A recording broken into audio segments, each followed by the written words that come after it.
চুরিলাম ব্লকের ধারিয়াথল ভিলেজ অফিসে দায়িত্ব পালন চলাকালীন এক আধিকারিকের ঘুমিয়ে থাকার অভিযোগকে কেন্দ্র করে তৈরি হয়েছে বিতর্ক। অভিযোগ, অফিস খোলা থাকলেও টিভি চলছিল, ফ্যান ঘুরছিল, আর সেই সময় নিজের চেয়ারেই ঘুমিয়েছিলেন দায়িত্বপ্রাপ্ত বড় কর্তা। এই দৃশ্য দেখে অফিসে আসা সাধারণ মানুষের মধ্যে ক্ষোভের সৃষ্টি হয়।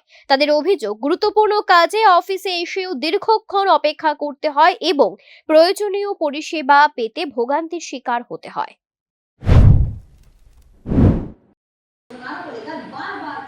देश के अंदरूनी मामलों में हस्तक्षेप करते नजर आते हैं।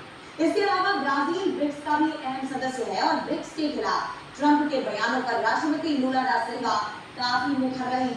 ऐसे में दोनों देशों के बीच बीते कुछ वक्त से लगातार बयानबाजी देखी जा रही और अब जिस तरह ट्रंप के एक्शन ঘটনার ছবি ও ভিডিও ছড়িয়ে পড়তেই এলাকায় শুরু হয়েছে জোর চর্চা।